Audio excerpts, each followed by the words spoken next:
कोई भी बिगिनर जो टेक्निकल एनालिसिस को अभी अभी सीखना शुरू किया है, वो सभी लोग कैंडलस्टिक का बेसिक कॉन्सेप्ट समझने के बाद सभी कैंडलस्टिक पैटर्न को सीखने की जर्नी में लग जाते हैं। वो एक एक करके सभी कैंडलस्टिक पैटर्न जैसे doji, marubozu, hammer, spinning top, morning star, evening star, shooting star, bullish engulfing, bearish engulfing, इनको सीखते रहते हैं। सीखने के बाद रियल चार्ट में जाकर इन्हें ढूंढने की कोशिश करते हैं। कई बार चार्ट पर ये पैटर्न उन्हें मिल भी जाता है, लेकिन ज्यादातर टाइम वो लोग उस पैटर्न का नाम भूल जाते हैं या फिर उसे कैसे ट्रेड किया जाता है ये भूल जाते हैं। उसके बाद फिर से वही साइकिल, यानी फिर से कैंडलस्टिक पैटर्न को सीखने और याद करने की जर्नी में लग जाते हैं। और ये जर्नी कई महीनों तक या कई बार तो सालों तक भी ऐसे ही चलती रहती है। तो आज के इस वीडियो में मैं इसी प्रॉब्लम का एकदम सिंपल और लॉजिकल सॉल्यूशन लेकर आया हूँ। इस वीडियो में आप सीखोगे कि कैसे इन पैटर्न्स को याद किए बिना आप इन्हें रियल चार्ट पर आइडेंटिफाई कर पाओगे और उस पर्टिकुलर सिचुएशन में उस पैटर्न को ट्रेड करे या छोड़ दे उसका डिसीजन भी बहुत आसानी से ले पाओगे। इसलिए इस वीडियो को एंड तक जरूर देखना। देखने के बाद अगर आपको लगे कि इस वीडियो से कुछ नया सीखने को नहीं मिला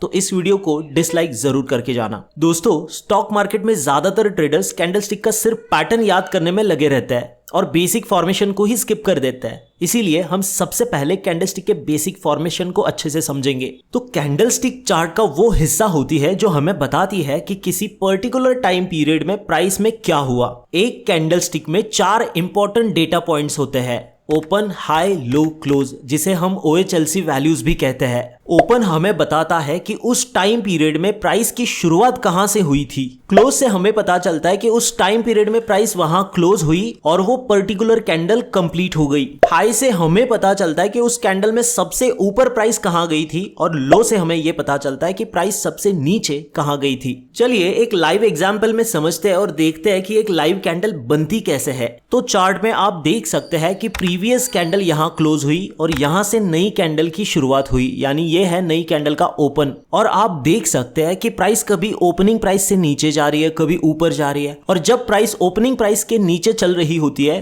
तब कैंडल का कलर रेड हो जाता है, लेकिन जब ऊपर चली जाती है तो कैंडल का कलर ग्रीन हो जाता है। तो इससे हमें एक बात ध्यान रखनी होगी कि रनिंग कैंडल में प्राइस कभी भी ऊपर या नीचे जा सकती है और इसीलिए रनिंग कैंडल में सिर्फ कैंडल की ओपनिंग हमें कंफर्म पता होती है, लेकिन आप हाई, लो या क्लोज पहले ही प्रेडिक्ट नहीं कर सकते जब तक कैंडल बंद नहीं हो जाती, क्योंकि कैंडल में अभी प्राइस मूव कर रही है और कभी भी नया हाई, लो या क्लोज बना सकती है। जैसे हो सकता है इस कैंडल में आप इसको हाई मान के चल रहे हो, लेकिन कुछ सेकंड रुकने के बाद आप यहां पे देख सकते हैं कि ये हाई टूट गया और नया हाई बन गया।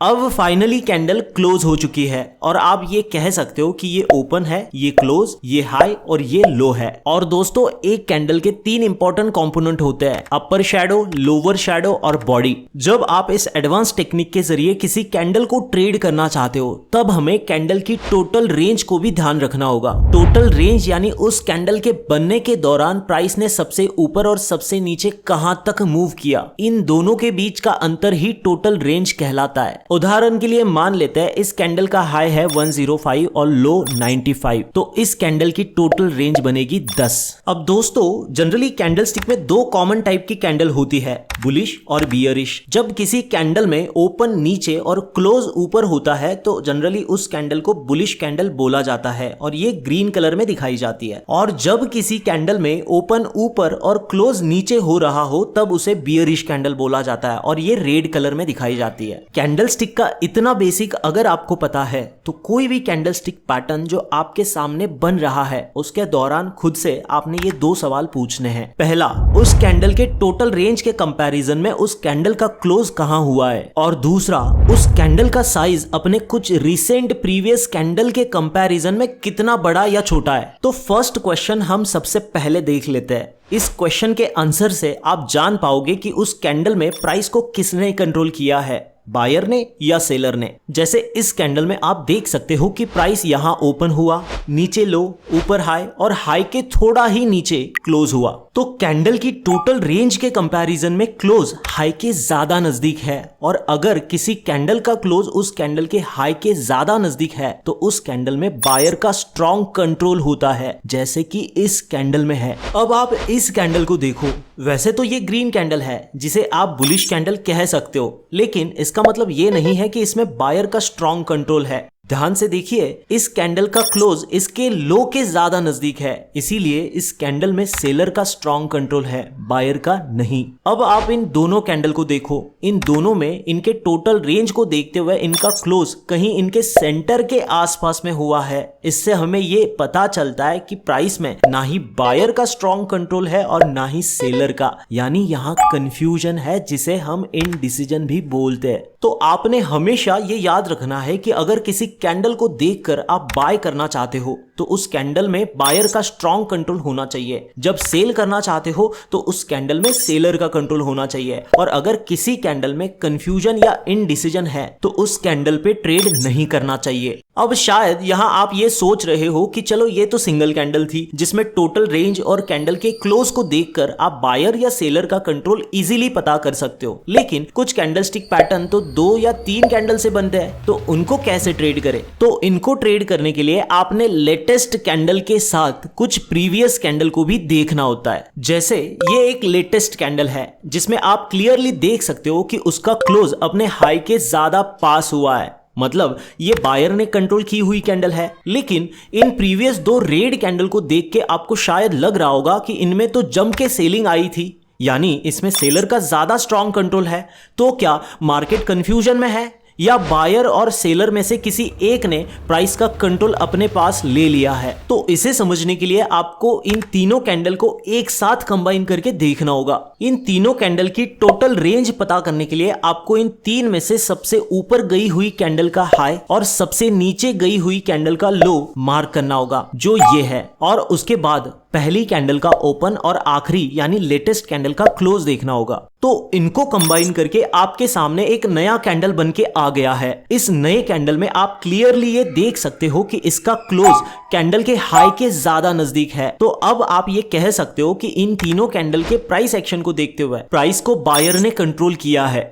देखा, बिना किसी कैंडलस्टिक का नाम जाने आपने उस कैंडल को एनालाइज करना सीख भी लिया। दूसरा एक और एग्जांपल देखते हैं। आप देख सकते हो कि प्राइस अप ट्रेंड में थी और यहाँ कुछ कैंडल्स बनी है। इन तीनों कैंडल में ये हाई और ये लो आपकी टोटल रेंज बनेगी, और उसके बाद फर्स्ट कैंडल का ओपन और आखिरी कैंडल का क्लोज देखने के बाद हमें मिलेगी एक नई कैंडल जिसमें आप देख सकते हैं कि उसका क्लोज अपने लो के ज्यादा नजदीक हुआ है और इसमें सेलर का स्ट्रॉन्ग कंट्रोल है। तो इस सिचुएशन में यहाँ कोई बाय का ट्रेड नहीं करना चाहिए। आप समझ गए होंगे कि सिर्फ ट्रेंड देखकर आप बाय या सेल का डिसीजन नहीं ले सकते।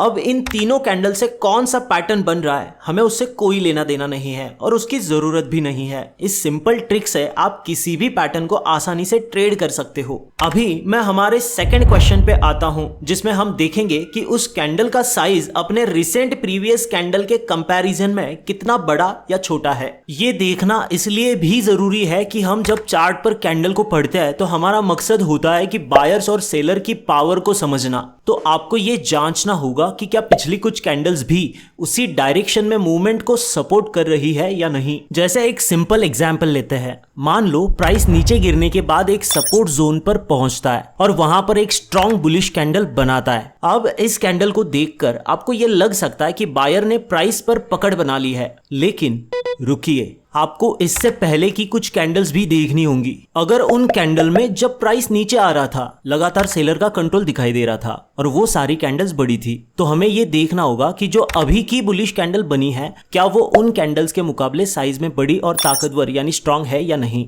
अगर नहीं है तो इसका मतलब यह है कि जो अभी बायर्स ने मूव दिखाया है वो इतना ज्यादा स्ट्रांग नहीं है। सेलर्स कभी भी दोबारा कंट्रोल ले सकते हैं और ट्रेंड को फिर से नीचे की तरफ खींच सकते हैं। इसीलिए इस सिचुएशन में ट्रेड को अवॉइड करना ही बेहतर ऑप्शन होता है। चलो एक और एग्जांपल को देखते हैं। इस एग्जांपल में आप देख सकते हो कि रिसेंट की 2 कैंडल्स में बायर्स ने प्राइस को अपने कंट्रोल में ले लिया है और प्रीवियस कुछ बियरिश कैंडल के मुकाबले अभी बना हुआ बुलिश कैंडल ज्यादा स्ट्रांग और बड़ा भी है। और इससे आपको ये भी समझ में आ रहा होगा कि जो अभी रिसेंट बुलिश मूव हुआ है वो स्ट्रांग बायर ने करवाया है। तो ये एक सिग्नल हो सकता है कि बायर्स ने अब मोमेंटम पकड़ लिया है और आप यहां पर बाय की पोजीशन बना सकते हो। ये चीज डाउन साइड यानी शॉर्ट सेल के लिए भी लागू होती है। बस वहां आपको ये चेक करना है कि क्या सेलर्स का प्राइस के ऊपर स्ट्रांग कंट्रोल है और जो रिसेंट सेलिंग की कैंडल बनी है क्या वो प्रीवियस बायर की कैंडल के मुकाबले ज्यादा बड़ी और स्ट्रांग है या नहीं। दोस्तों एक सीक्रेट ट्रिक आपसे शेयर कर रहा हूं। जब भी किसी बायर ने कंट्रोल की हुई कैंडल पर आप बाय करने की सोचो तो इस बात को जरूर चेक कीजिएगा कि वो कैंडल किसी डिमांड वाले एरिया में बनने चाहिए, जैसे अप ट्रेंड में आने वाले किसी पुलबैक में,